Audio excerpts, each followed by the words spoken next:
ಓರ್ವನ ಹೆಸರು ಜಾಬೀರ್ ಪಾಷಾ ಅಲಿಯಾಸ್ ನೇಪಾಳ್, ಮತ್ತೋರ್ವನ ಹೆಸರು ಮುಕ್ತಿಯಾರ್ ಪಾಷಾ. ಇಬ್ಬರು ಸ್ನೇಹಿತರು. ಇಬ್ಬರು ಚಿಕ್ಕಬಳ್ಳಾಪುರ ಜಿಲ್ಲೆ ಚಿಂತಾಮಣಿ ನಗರದ ಟಿಪ್ಪು ನಗರ ಬಡಾವಣೆ ನಿವಾಸಿಗಳು. ಮುಕ್ತಿಯಾರ್ ಪಾಷನ ಪತ್ನಿಯ ಜೊತೆ ಜಾಬೀರ್ ಪಾಷಾ ಅಲಿಯಾಸ್ ನೇಪಾಳ್ ಅನೈತಿಕ ಸಂಬಂಧ ಇಟ್ಟುಕೊಂಡಿದ್ದನಂತೆ. ಇದರಿಂದ ಮುಕ್ತಿಯಾರ್ ಪಾಷನ ಹೆಂಡತಿ ಕಳೆದ 2 ತಿಂಗಳ ಹಿಂದೆ ಮನೆ ಬಿಟ್ಟು ಹೋಗಿ ಕಾಣೆಯಾಗಿದ್ದು, ಜಾಬೀರ್ ಪಾಷನ ಜೊತೆ ಇದ್ದಾಳೆ ಅನ್ನೋ ಅನುಮಾನ ಮೂಡಿದೆ.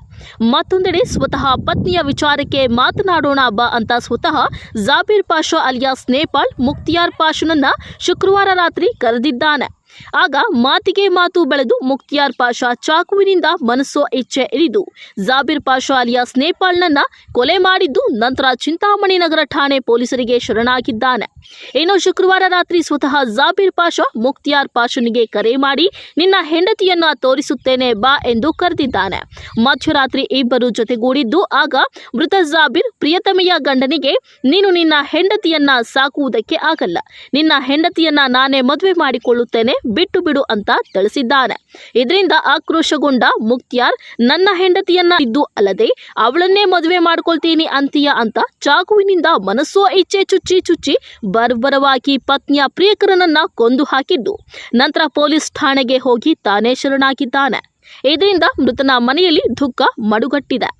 ನಿನ್ನೆ ದಿನಾಂಕ 2/2/2024 ನಮ್ಮ ಚಿಕ್ಕಬಳ್ಳಾಪುರ ಜಿಲ್ಲೆಯ ಚಿಂತಾಮಣಿ ಪಟ್ಟಣದ ಟಿಪ್ಪು ನಗರದ ನೂರಾನಿ ಮಸೀದ್ ಬಳಿ ಒಂದು ಕೊಲೆ ಪ್ರಕರಣ ನಡೆದಿರ್ತದೆ. ಈ ಪ್ರಕರಣದಲ್ಲಿ ಜಾಬೀರ್ ಪಾಷಾ ಅಲಿಯಾಸ್ ನೇಪಾಳ್, ವಯಸ್ಸು 28 ವರ್ಷ, ಈತ ಚಿಂತಾಮಣಿ ನಿವಾಸಿಯಾಗಿರ್ತಾನೆ. NIT ಸರ್ಕಲ್ ಬಳಿ ಮನೆ ಇರ್ತದೆ. ಈತನನ್ನು ಇದೇ ಟಿಪ್ಪು ನಗರದ ಮುಕ್ತಿಯಾರ್ ಎನ್ನುವ ವ್ಯಕ್ತಿ ಯಾವುದೋ ಒಂದು ಹರಿತವಾದ ಆಯುಧದಿಂದ ಎದೆ ಭಾಗಕ್ಕೆ ಚುಚ್ಚಿ ಕೊಲೆ ಮಾಡಿರುವುದಾಗಿ ನಮಗೆ ಮಾಹಿತಿ ಬಂದಿದ್ದು, ನಮ್ಮ ಅಧಿಕಾರಿಗಳು ಕೂಡಲೇ ಅಲ್ಲಿ ಸ್ಥಳಕ್ಕೆ ಭೇಟಿ ನೀಡಿ ಈ ಒಂದು ಅಕ್ಯೂಸ್ಡ್ ಏನಿದ್ದಾನೆ ಮುಕ್ತಿಯಾರ್, ಈತನನ್ನು ಕೂಡ ವಶಕ್ಕೆ ಪಡೆಯುವಲ್ಲಿ ಯಶಸ್ವಿಯಾಗಿರ್ತಾರೆ. ಈ ಹಿನ್ನೆಲೆಯಲ್ಲಿ ನಮ್ಮ ಚಿಕ್ಕಬಳ್ಳಾಪುರ ನಗರದ ಚಿಂತಾಮಣಿ ಟೌನ್ ಪೊಲೀಸ್ ಸ್ಟೇಷನ್ನಲ್ಲಿ crime number 23/2024 under section 302 IPC ಅಡಿಯಲ್ಲಿ ಪ್ರಕರಣ ಕೂಡ ದಾಖಲಾಗಿದೆ. ಈಗಾಗಲೇ ಆರೋಪಿತನನ್ನು ವಶಕ್ಕೆ ಪಡೆದು ಆತನನ್ನು ಪ್ರಶ್ನೆ ಮಾಡಲಾಗ್ತಾ ಇದೆ. ಈ ಕೊಲೆಗೆ ಹಿನ್ನೆಲೆ ಏನು ಮತ್ತು ಇದರಲ್ಲಿ ಇತರೆ ಯಾರಾದರೂ ಭಾಗಿಯಾಗಿದ್ದಾರಾ ಎನ್ನುವುದರ ಬಗ್ಗೆ ಆತನನ್ನು ವಿಚಾರಣೆ ಮಾಡ್ತಾ ಇದ್ವಿ. ಸೊ ಮುಂದಿನ ಮಾಹಿತಿಯ ಆಧರಿಸಿ ಈ ಪ್ರಕರಣದ ತನಿಖೆಯನ್ನು ಮುಂದುವರಿಸ್ತೀವಿ. ಸರ್, ಜಾಬೀರ್ ಪಾಷಾ ಮುಕ್ತಿಯಾರ್ ಅವರ ಪತ್ನಿ ಜೊತೆ ಅಕ್ರಮ ಸಂಬಂಧ ಇಟ್ಕೊಂಡಿದ್ದ 2 ವರ್ಷದಿಂದ ಕರ್ಕೊಂಡೋಗಿದ್ದ ಅಂತೇಳಿ ಆ ಹಿನ್ನೆಲೆಯಲ್ಲಿ ಒಂದು ಕೊಲೆ ಆಗಿದೆ. ನೋಡಿ, ಈ ಮುಕ್ತಿಯಾರ್ ಆರೋಪಿ ಯಾರಿದ್ದಾರೆ, ಆತನ ಪತ್ನಿ 2 ತಿಂಗಳಿಂದ ಮನೆ ಬಿಟ್ಟು ಹೋಗಿರ್ತಾಳೆ.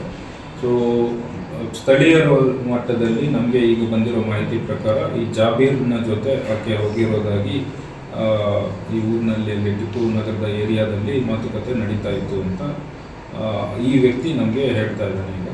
ಸೊ ಅದನ್ನು ನಾವು ಪರಿಶೀಲನೆಗೆ ಒಳಪಡಿಸಬೇಕಾಗುತ್ತೆ. ಈಗ ನಮಗೆ ಇನ್ನೂ ಕನ್ಫರ್ಮೇಷನ್ ಸಿಕ್ಕಿಲ್ಲ ಆತನ ಜೊತೆ ಹೋಗಿದ್ದ ಇಲ್ವೋ ಅನ್ನೋದು.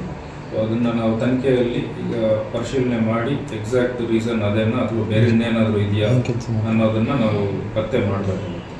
ಸರಿ, ಮುಕ್ತಿಯಾರ್ ಪಾಷಾ ಈಗ ನಮಗೆ ಪ್ರಾಥಮಿಕ ಮಾಹಿತಿ ಬಂದಿರೋ ಪ್ರಕಾರ ಈತ ಅಲ್ಲಿ ಕರ್ಕೊಂಡು ಹೋದ ಈ ಮುಕ್ತಿಯಾರ್ ಕರೆದು ಫೋನ್ ಮಾಡಿ, ಈ ಮೃತ ಜಾಬೀರ್ನೇ ಫೋನ್ ಮಾಡಿ ಕರೆದ ನಂತರ ಇವರಿಬ್ಬರು ಟಿಪ್ಪು ನಗರ ಮಸೀದಿ ಹತ್ರ ಹೋಗಿ ನೂರಾನಿ ಮಸೀದಿ ಹತ್ರ ಮಾತುಕತೆ ಮಾಡ್ತಿರ್ಬೇಕಾದ್ರೆ ಈ ಒಂದು ಕೊಲೆ ಆಗಿದೆ ಅಂತ ಈಗ ಪ್ರಾಥಮಿಕ ಮಾಹಿತಿ. ಒಟ್ನಲ್ಲಿ ಗಂಡ ಹೆಂಡರ ಮಧ್ಯೆ ಅವನೊಬ್ಬ ಮಧ್ಯೆ ಬಂದಿದ್ದು ಅಲ್ಲದೆ ಪತ್ನಿಯನ್ನ ಬಿಟ್ಟು ಬಿಡು, ನಾನೇ ಇಟ್ಕೊಳ್ತೇನೆ ಅಂತ ಅಂದ್ರೆ ಯಾರು ತಾನೇ ಸುಮ್ಮನೆ ಇರ್ತಾರೆ ಹೇಳಿ?